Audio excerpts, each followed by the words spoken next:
नमस्कार बंधुरा आमी कोजागरी आबारो चले एसेছি তোমাদের সামনে একটা ভিডিও উপস্থাপন করতে।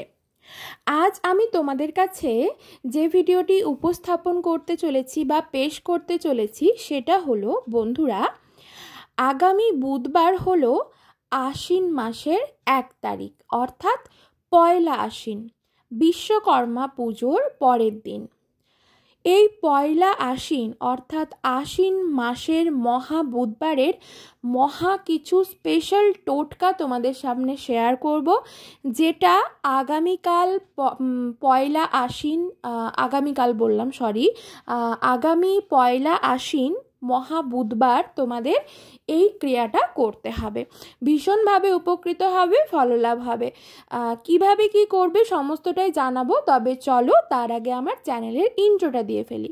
যারা ইউটিউব থেকে দেখছো তাদেরকে জানাই আমি ওমের মা চ্যানেল থেকে সবাইকে সুস্বাগতম।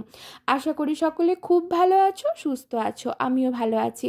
আর যারা আমার ফেসবুক পেজ কোজাগরি ঘোষ এইখান থেকে ভিডিওটা দেখছো তাদেরকেও সুস্বাগতম জানাই। ভিডিওটা ভালো লাগলে একটা লাইক আশা করব, শেয়ার করো আপনজনদের সাথে, কমেন্ট করে জানিও যদি কিছু জানার থাকে, অবশ্যই করে আমি তোমাদের কমেন্টে রিপ্লাই দেবো। তো চলো বন্ধুরা আর বিশেষ দেরি না করে আসল তথ্যে চলে যাই। বাস্তুমতে প্রতিটি দিনই আলাদা আলাদা নানান গুরুত্ব আছে। যেমন ধরো সোমবার দিন আমরা শিব বাবার দিন বলি, মঙ্গলবার মা দুর্গা কালী হনুমানজির বার হিসেবে ধরি, বৃহস্পতিবার আমরা লক্ষ্মীর বার বা গুরুবার হিসেবে ধরি। ঠিক তেমনই আবার বুধবার হলো গণেশজির বার, গণেশজির বার হিসেবে আমরা ধরে থাকি। ঠিক যেমন আমরা বৃহস্পতিবার মা লক্ষ্মীর বার হিসেবে ধরে থাকি, মায়ের আরাধনা করি এবং মাকে প্রসন্ন করি। ঠিক তেমনি বুধ যেহেতু গজাননের বার, ঠিক তেমনি তাকে আরাধনা করে তাকে প্রসন্ন করতে হবে। ফলে শত্রু নাশ হবে, বাস্তুদোষ দূরীভূত হবে চিরতরে, অর্থের আগমন ঘটবে প্রচুর পরিমাণে। তাই এই বুধবার পয়লা আশ্বিন মহা বুধবার বিশেষ কিছু নিয়ম মেনে চলতে পারলে কাটবে সাংসারিক নানান সমস্যা, দুর্যোগও কেটে যাবে, তোমার সাথেই থাকবে সুখ ও সমৃদ্ধি। বুধবার আমরা সকলেই জানি বা মনে করি যে এই দিনটি হলো সিদ্ধিদাতা গণেশজির দিন। আমাদের হিন্দু শাস্ত্রে ভগবান গণেশ হলেন সিদ্ধি, অর্থ ও জ্ঞানের দেবতা। মানসিক শক্তি, পারিবারিক সুখ শান্তি উপার্জনের প্রধান এক দেবতা হলেন এই গজানন বা গণপতি।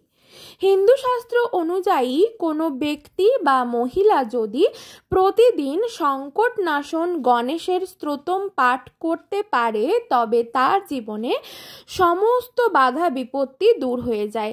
গণেশকে খুশি করতে পারলে শিব পার্বতীও খুশি হন। তাই সবার আগে অর্থাৎ সমস্ত পুজোর আগে কিন্তু গণেশ পুজো করা হয়। চলো তবে এইবার খুব সাধারণ কিছু টোটকা তোমাদের সাথে আলোচনা করি। আমি বলবো বেশ কয়েকটি, তবে তোমাদের যেটি সুবিধা হবে সেই ক্রিয়াটি করতে পারো। তবে শুনে নাও, ভালো করে শুনে নিও কিন্তু। 1 নম্বর সেটা হলো প্রতি বুধবার যদি 3খানা বেলপাতা দিয়ে গণেশ পুজো করতে পারো তবে তোমার জীবনে থাকা সমস্ত বাধা বিপত্তি দূর হবে চিরতরে। এটা কিন্তু একটা খুব সহজ এবং সরল পদ্ধতি, এটা কিন্তু খুব ইজিলি তোমরা করতে পারো। আশা করি সবার বাড়িতেই গণেশজির কোনো চিত্রপট বা বিগ্রহ বা মূর্তি থেকেই থাকবে, সেখানে এই ক্রিয়াটা সম্পন্ন করতে পারো। এর জন্য স্পেশাল করে কোনো মন্দিরে যাওয়ার দরকার নেই। 2 নম্বর সেটা হলো তোমরা জীবনে যদি বিভিন্ন রোগে জরাজীর্ণ থাকো বা তোমার জীবনটা যদি জরাজীর্ণ অবস্থায় আছে ধরো, বা তোমার সংসারে যদি কারোর শরীরে নানান রকম রোগ ব্যাধি বাসা বেঁধে থাকে, তবে যে কেউ অর্থাৎ নারী পুরুষ নির্বিশেষে সকলেই এই ক্রিয়াটি করতে পারো। দারুণ কাজে দেয় এই অসাধারণ ক্রিয়াটি করতে পারলে। কি করতে হবে? প্রতি বুধবার আশ্বিন মাস চলাকালীন প্রত্যেকটি বুধবার এই পয়লা আশ্বিন থেকে শুরু করো 11টি অর্জুন গাছের পাতা নিয়ে গণেশজির পুজো করলে বিশেষ ফললাভ হয়। জ্যোতিষশাস্ত্রে বলা রয়েছে 11টি অর্জুন পাতা দিয়ে এই আশ্বিন মাসে গজাননের পুজো করলে তোমার গৃহে শুভ শক্তির আগমন ঘটবে, সংসারে সুখ সমৃদ্ধিতে ভরে উঠবে। অর্জুন গাছ যদি বাড়ির কাছে থেকে থাকে তাহলে তো ইজিলি পেয়ে যাবে, নচেত যে কোনো ফুলের দোকানে যদি আগে থেকে অর্ডার দিয়ে রাখো 11টি অক্ষত নিখুঁত অবস্থায় অর্জুন পাতা অনায়াসেই পেয়ে যাবে। বোঝাতে পারলাম? খুব বেশি একটা কিন্তু দাম নেবে না, 10 টাকা থেকে 15 টাকা কি 20 টাকা দাম নেবে, 11খানা অর্জুন পাতা তোমার ঠিক জোগাড় হয়ে যাবে। বোঝাতে পারলাম?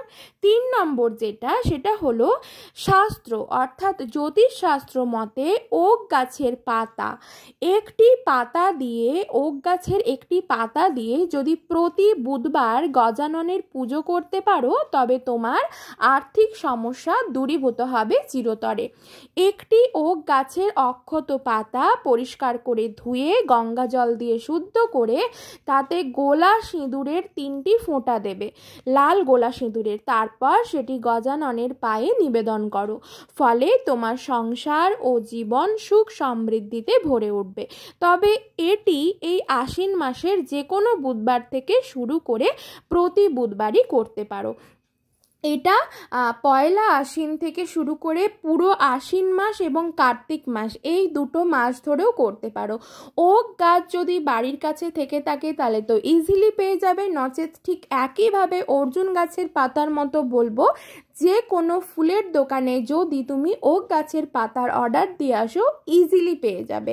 ফুলের দোকানে অর্ডার দিলে হয়তো 5 টাকা নেবে, ঠিক আছে, নচেত যদি গাছ থাকে তো ইজিলি এটা করতে পারো। তবে পাতাটি যেন নিখুঁত এবং অক্ষত অবস্থায় থাকে এটা একটু লক্ষ্য রাখবে। বোঝাতে পারলাম? 4 নম্বর যেটা, সেটা হলো যে কোনো বুধবার এটা করতে পারো, তবে আমি তোমাদেরকে সাজেস্ট করব আশ্বিন মাসের পয়লা আশ্বিন মহা বুধবার এই ক্রিয়াটি করো, বা আশ্বিন মাস চলাকালীন যে কোনো বুধবার করো, অবশ্যই আশ্বিন মাস চলাকালীনই কিন্তু এই ক্রিয়াটি করতে হবে।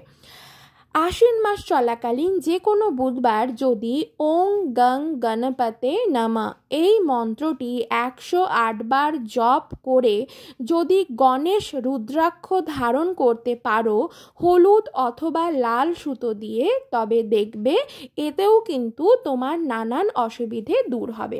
কেমন ধরনের অসুবিধে? না, অর্থনৈতিক কষ্ট, সাংসারিক কষ্ট, এই জিনিসগুলো কেটে যাবে, বাধা বিপত্তির অবসান হবে চিরতরে, বা যারা ব্যবসা বা চাকরি করছো তাদের ব্যবসা ক্ষেত্রে বা চাকরি ক্ষেত্রে উন্নতি ঘটবে, ঠিক আছে, একটা মানে উন্নতির মুখ দেখতে পাবে।